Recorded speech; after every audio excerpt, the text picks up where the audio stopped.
Hello, hello. We're live. I am in Hamburg. It's chilly. It is not like South Africa, but tomorrow I fly to Maui and I'm looking forward to it. We were in Hamburg now for 6 days, about a week, and I caught a little cold. I think it's pretty on brand for Hamburg, for all of Northern Europe this time of year. All right, we're going to jump into the Facebook group. We didn't get into the Facebook group last week, so we got a lot to go over. Hello, Greg, Jorg. Good to see you guys. Axel. Axel is also back in the German winter. I am sorry for you, Axel. All right, I'm going to share my screen. Get the Facebook group up and running. There we go. Okay, all right. Here we go. You guys know the drill. Interrupt me. Ask away. All right. First up is a post from me. Oh, I have to say, if you posted last week and I didn't get to it because we didn't go through the Facebook group last week Sunday, I will get to it today. So no fear. We'll get to your post. Mark is in the chat. Hello, Mark. Christoph sailed a not so secret spot north of Santa Cruz. I wonder where that was. That's cool. I had a really fun session at Scott's Creek. That's a spot north of Santa Cruz. I don't know if it's secret though. Greg has a lot of work, not getting in the water. Unfortunate. Matt is in the chat, but also not sailing. All right, here's a video. This is from Cape Town. This is from me. And I posted this because I think it shows a lot of the thing that we talk about in wave sailing. So first off, staying high on the wave. So trying to get speed, looking at the wave, looking where I'm going to ride on the wave. And so when it's offshore winds, like in this situation, I need to be looking downwind. When it's onshore, I need to be looking upwind, and pretty far upwind, the more onshore it is, and the farther out you are. I'm staying high on the wave to get speed and pumping. And these are not very big pumps. I'll do bigger pumps if there's lighter wind, but these are still pumps. They help me get going faster. The more speed you have, the better everything is going to be. So getting some pumps on the sail, some pumps on the board. And then there's a few key things that we talk about a lot. One is get low before you go. What's really important is getting this knee bend before you get down to the bottom of the wave. So then you have something to push off of. And so if you're doing it when you're here, it's too late. And by this point, if you're bending your knees, then you're actually absorbing the turn. And so you want to get this knee bend before you go. So I kind of get into the bend right about here. There we go. There we go. Some knee bend, dropping down, leaning into the turn. So you can see the get low very clearly in action. Second is the wide grip. And so I'm gripping wide as I'm turning. This is not what I recommend. I recommend gripping wide before you turn. It doesn't make a big difference in terms of the technique, but it does in terms of remembering it. So I'm a professional. I've been doing this a long time, and I'm able to grab in the middle of the bottom turn. Most people are not able to. Once they start the bottom turn, things are happening quickly, and there's not time to remember to grip wide. So grabbing wide before you go, make sure that you get that wide grip. And the wide grip in the bottom turn is one of these magic things that you move your hand back and suddenly everything's easier. You can turn tighter, faster, more power, go more where you want to go. It's just magic. In conditions where I'm less comfortable, these conditions I'm very comfortable. This is one of my favorite spots to windsurf in Cape Town. It's starboard tack, which is the tack that I love for wave riding. Now, conditions I'm less comfortable, let's say it's port tack, a spot that I'm not as familiar with, maybe it's kind of onshore. I'm gripping wide before I drop down the wave, just like I tell you to do. But in this case, I'm so comfortable, I'm able to grip wide in the middle of the bottom turn, or not in the middle, but right at the start of the bottom turn, but after I've already dropped down the wave.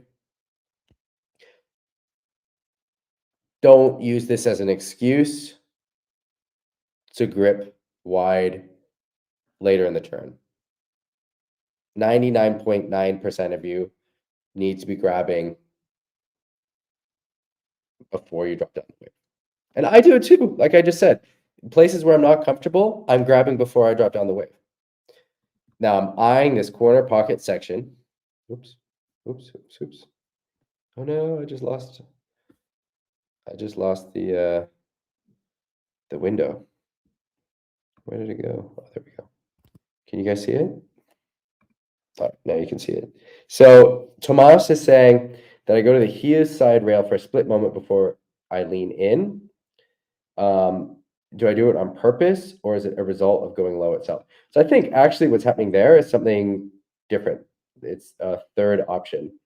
So what I'm doing, and this is also very helpful, but kind of a more advanced move. So I think you're talking about here. And what I'm doing is I'm doing one last pull on the sail to get as much speed out of it as I can. And so I'm pulling the sail kind of back. I'm on my heels. I'm a little bit back on the board. And it's doing two things. I think the main thing that it's doing is it's giving me just a little bit more speed. And I feel this also when it's onshore, I'll do that, like just a little pull before I'm going into the turn, just to get as much speed out of everything as I can. It also creates just a little bit of that spring motion so that I'm coming back so that I can go forward. Oftentimes in windsurfing and in life, if we want to go left, it helps to move a little bit to the right first, so that then you can push to the left. And sort of the same thing happening here. I want to get forward. Going forward, I'm eyeing this corner pocket section, and then getting my hips turned into the turn, which I'm doing in the middle part of the turn, which allows then you get this rail engagement, and then coming up to the lip, all I'm thinking about is getting that high five. So the bottom of the board presented to the lip. And so the bottom of the board is presented to the lip. So the board is actually upside down here inside the lip. And my butt is low. I'm hanging from the sail. I'm not pulling on the sail. And that allows the energy from the wave to transfer into the board. And you get this off the lip. And I get this projection. And this is, I think, what is scary. You think, oh, I'm going to hit this lip. It's pitching forward. It's going to throw me down and bash me onto the bottom of the sea. But in fact, if you get that high five, the energy projects you forward and you land in front of the lip, even if you're not doing an aerial. So I'm not doing an aerial, just hitting the lip. But because I connect with the energy of the wave, it throws me in front of it. And it's all good, nice and safe. All right. So let's keep moving. All right, next up, we've got a post from Tom. So this is sort of a little bit of a celebration post, a little bit of a feedback post. So let's check out. There's the car, nice. Walk into the water. All right. All alone, that's cool. And here the 360 camera really helps get some footage. What spot is this? Looks like one of the German spots I should know. Ooh, Nice. So the main thing I would say here, Tom, and that's a great second turn on the whitewater, but this first turn, your setup is pretty good. You're getting wide, you're coming up into it. It looks like you're getting some high five, but you're thinking a lot about your next turn. And so what I want you to do is really focus on the first turn. Let the first turn be the only turn that you're thinking about because it's really the meat of this wave. That's the best section on this whole wave. And in fact, there's no other section on the wave. And you could do this whitewater turn even if you had spent more time on that first turn. And it's something that I think a lot of us need to do, which is just spending a little bit more time on that first turn. All right, little forward loop or tabletop forward loop.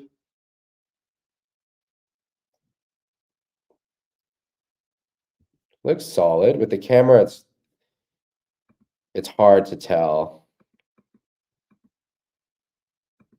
I think you could get the nose down lower before you pull. I can't tell how stalled this is. If this is pretty stalled, then you could get the nose down lower. Yeah, you're getting the nose down. Could maybe be down a little bit lower before you really pull the trigger, but it looks solid. Punching the front arm will make this a better rotation. So just getting that front arm straight will help. You don't want to be pulling in on the front hand in the forward loop ever. So that, I guess that would be the main thing. Rather than the nose down, just getting that punch with the front hand. Otherwise, it looks like a nice loop. All right, here's another wave. Let's see. Let's see.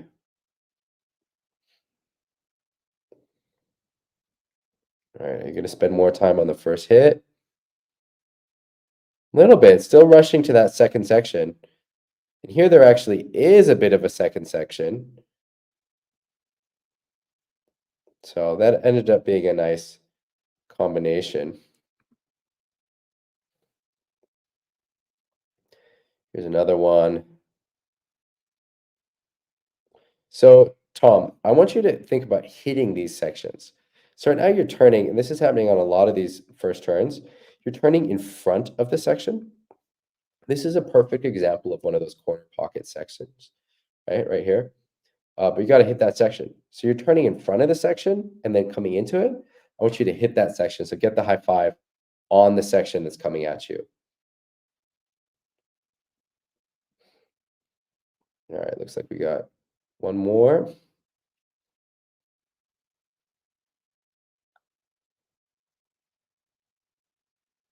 That was nice. I want to see you sit a little bit longer on the turn. So you're still kind of rushing a bit on this turn, and I think it'd be nice to hold that turn just a little bit longer. But it looks like good speed down the line. But I can tell that you're thinking about the next turn while you're in the turn that you're in. And if you really are just thinking about the turn that you're in, that turn will end up working a lot better. And you'll still have time to get to the next turn. It doesn't add time, but it makes your turns a lot better. It feels like it would add time. It feels like then you'd be too late for your next turns. But you won't be. Little goiter. Yeah, nice. Cool. All right. All righty. So here we've got a session from Axel Bolognia, one hit wonder. Boom. Charging. So it's hard for me to tell from this angle how close you are to this corner pocket. This is a very respected place and way to turn. So I can't tell whether you're turning just right in front of that corner pocket. Maybe you should have hit it. I don't think so from looking at how we see the topology of the wave. I think that your placement was good. One thing that you can start to think about is doing more of a U shape with your bottom turns. And so less of that sort of drawn out, I don't know what that would even be, like a parentheses on its side. Try to do a U where you're coming more back out to sea, and that will help you get more dynamic top turns. And yeah, it will just help everything. You can fit more in less space. But getting good rail, there's more to like here than not. But I think getting those UE bottom turns will help it. And so to do that, you've got to sheet out longer to then get that last part of the turn up the wave. But looking good.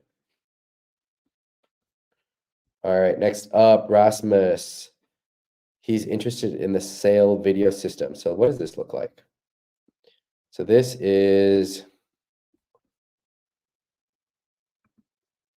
so what do these look like? It's some kind of camera. Oh, wow, okay. So it's something you strap to yourself. Here, they have it on an old windsurfing harness. An old Dakine. Interesting. Looks cool.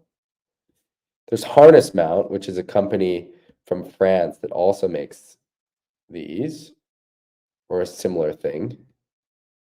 Drill it into your harness. I don't have experience with this one, though. If anyone does, let us know. We got someone on Facebook who finally made the live coaching. Who is it? I'm going to have to refresh this to see who you are. Facebook will tell me. Otherwise, you can give StreamYard permission. Oh, it's Kurt. Hello, Kurt. You can give StreamYard permission. How do you do it? You go in here, streamyard.com/Facebook. And if you click that and you're on Facebook, then I can see your name when you're in the chat. StreamYard is the company that I use for this. All right, so that's a cool mount. K4 has a mount. There's also a company called Harness Mount, which is out of France. I've got one of those. It's pretty good. It's kind of hard to install on your harness, but this also looks hard. Andre wants to know when I'm doing wave clinics. Yeah, good question.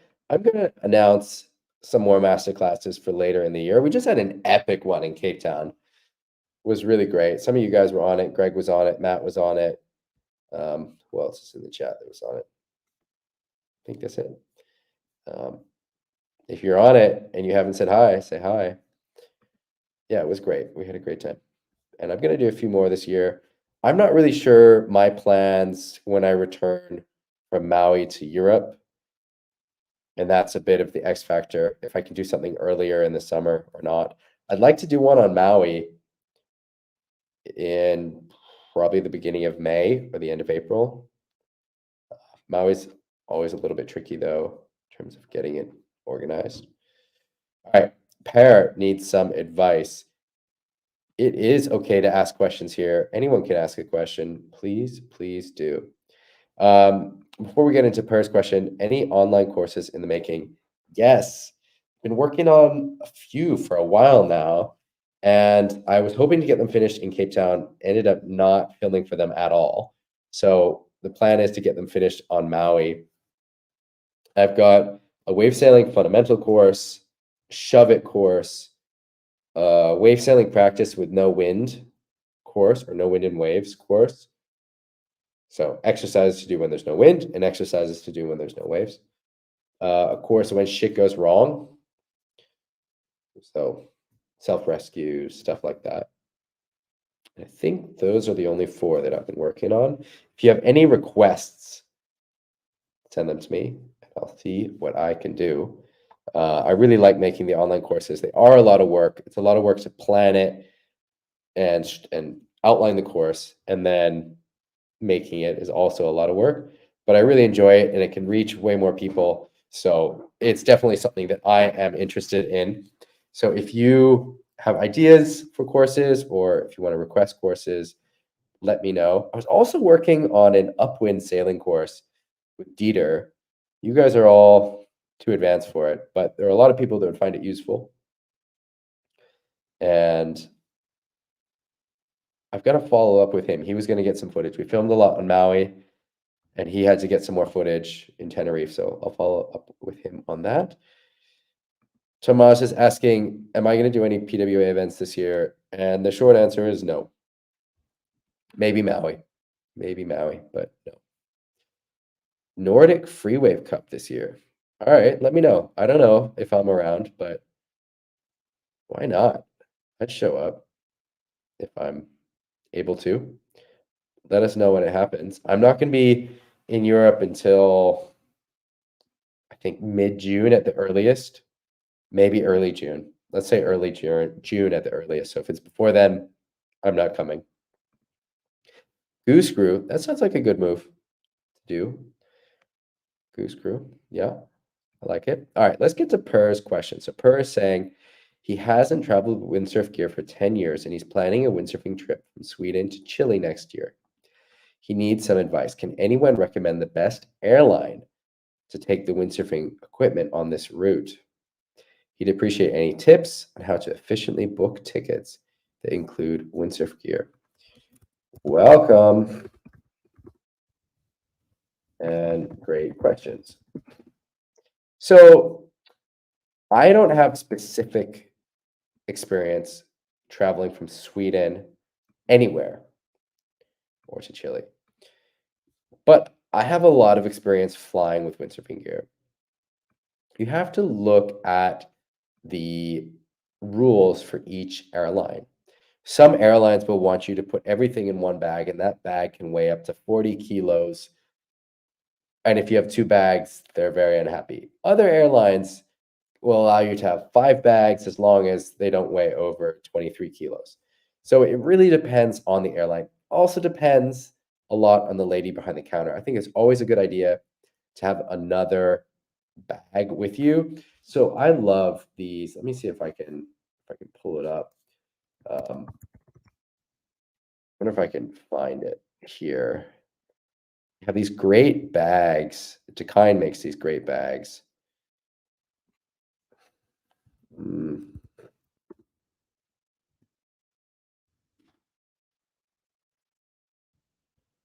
How to find the Dakine windsurfing site anymore. Wind.dakine.com. So Dakine makes these bags, and they fold up really tiny, and they're very lightweight. And for example, coming from Cape Town now, I had everything in one bag because I sold some gear and I had traveled down with 2 bags, but I was able to leave with everything in one bag. The lady was like, it's too heavy. It's too heavy. It was like 35 kilos or something. She's like, I don't know how we're going to do it. And I had one of these bags in the other bag, took it out, split it between the 2 bags. It was all good. I paid, I think it was 300 Rand. That's about 15 euros for the board bag. And before that, they weren't even going to take it. So being prepared helps, is all I'm trying to say. Some airlines just don't take bags. British Airways, shouldn't travel with them. Condor, someone mentions Condor. They're pretty good with bags, but you have to book it ahead of time. So you book it as you book the ticket. Sometimes with Condor, it's cheaper to book a business class ticket than to book an economy ticket with your bags. This is a little secret with Condor, because sometimes the business class ticket is maybe 300 euros more or 400 euros more than the other ticket, and that's how much it costs to add your bags. So book a business class ticket. It includes a sport bag, includes another check bag. You get extra kilos. It's the way to go. With Condor, this is just with Condor. Most other airlines, it's a much bigger gap between business and the economy. Also with Condor, you can't take too much. So they're really good as long as you don't take too much, is my experience with Condor. But every airline has its own thing. Norwegian, I don't know if they exist anymore. Do you guys know in the chat? I used to fly a lot with Norwegian to the Canary Islands. Normally I fly Star Alliance everywhere. There were no Star Alliance routes from Hamburg to the Canary Islands, and so I would often go with Norwegian. Now there are a couple Star Alliance routes from Hamburg that get to the Canary Islands. There's a Brussels one. There's some TAP flights. There might even be a Lufthansa flight. Anyway, point being, years ago, before COVID, I used to fly a lot with Norwegian. How it worked with Norwegian, and even if Norwegian doesn't exist anymore, but please tell me if they do, there are other airlines that operate this way.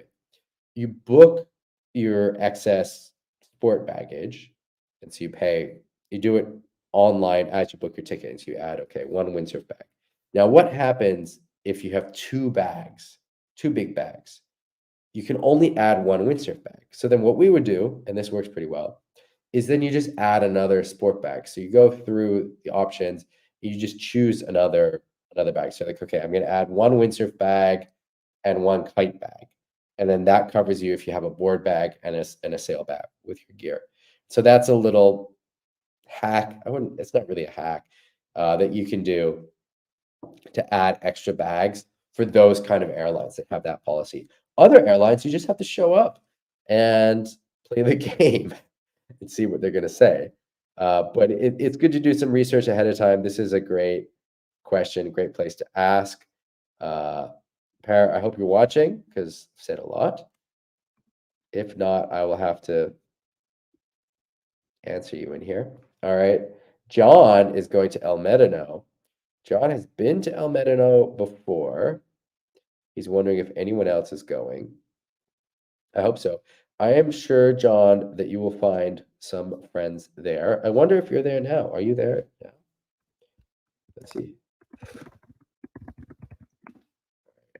John, are you there now? Is anyone else in Tenerife? Who else is in Tenerife? I'm not.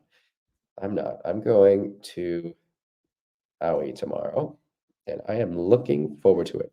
Alex is going to Tenerife. Oops, I just clicked on something. Alex is going to Tenerife, maybe. But he's looking for some places to book.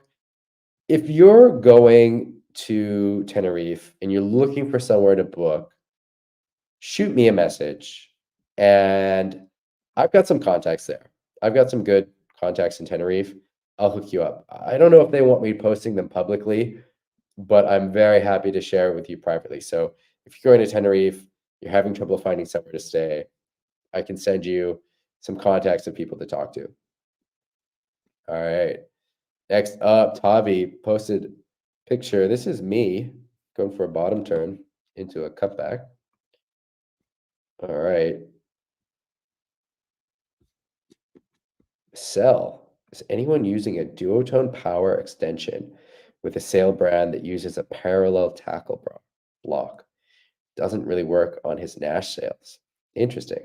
So Nicholas said he modified his sails with this.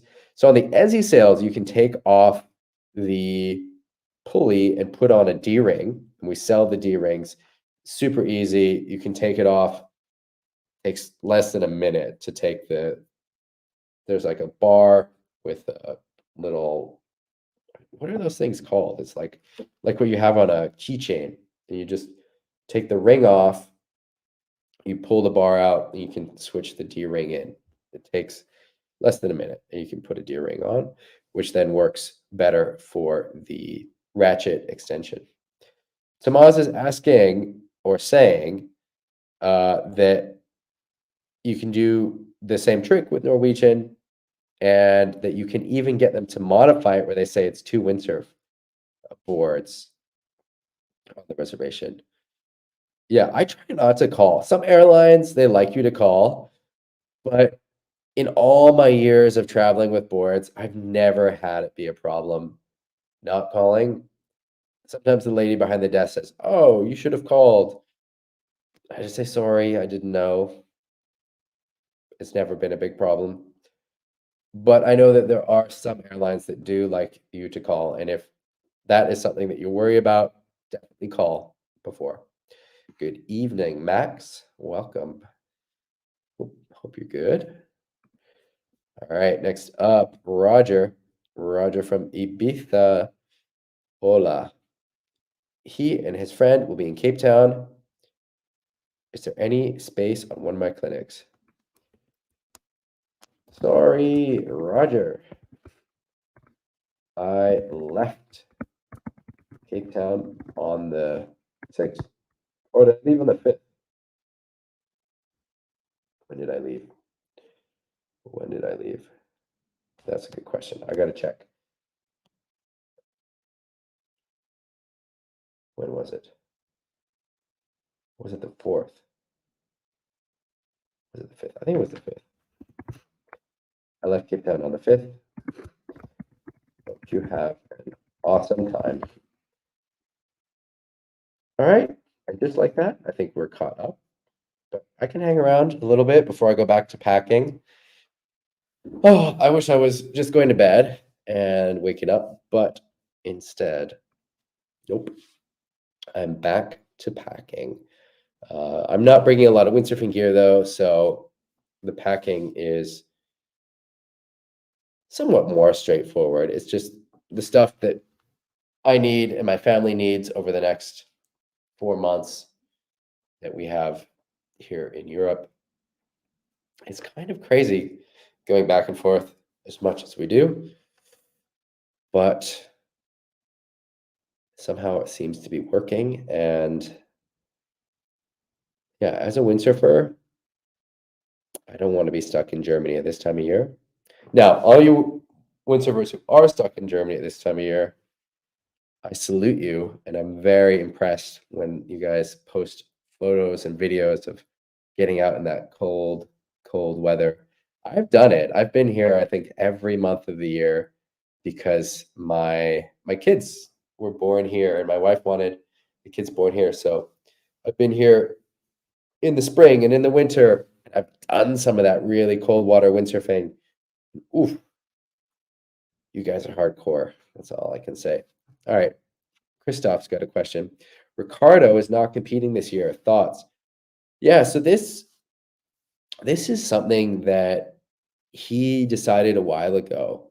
Um, I mean, I don't know if he then changed his mind on it, if he had one decision and then changed his mind. But during the Aloha Classic, Ricardo was in contention for the world title. I don't know if you guys remember. So he was in contention for the world title. It was a really big deal. It was really close.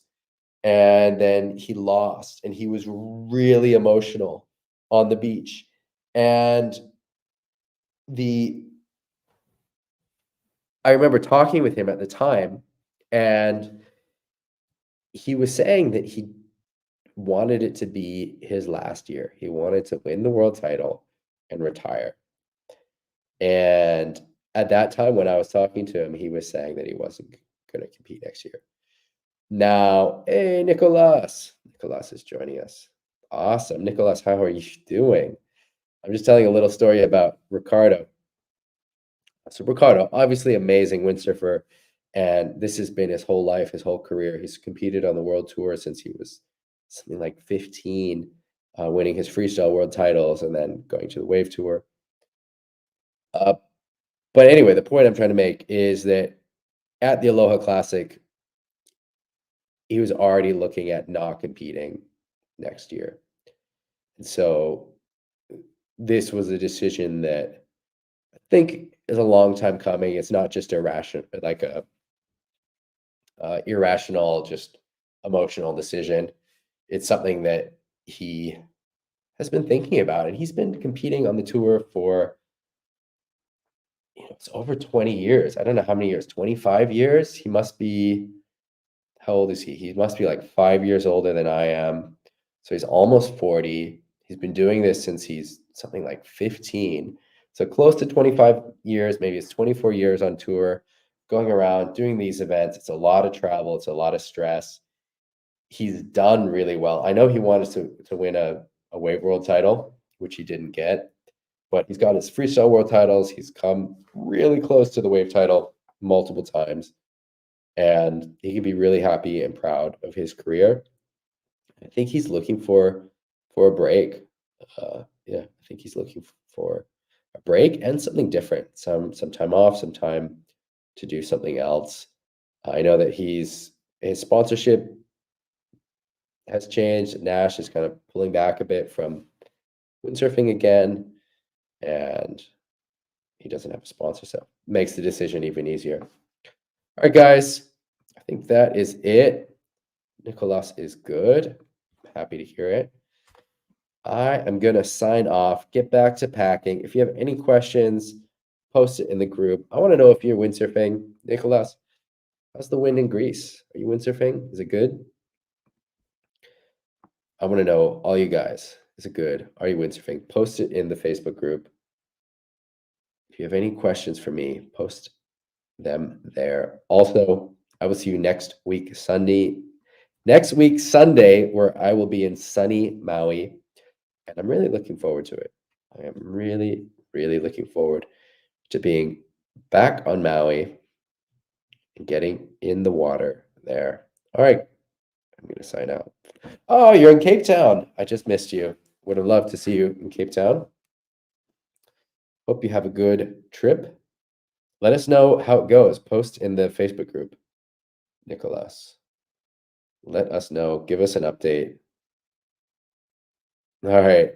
Take care, everyone. Have a good week. I will see you next week, Sunday. Bye bye.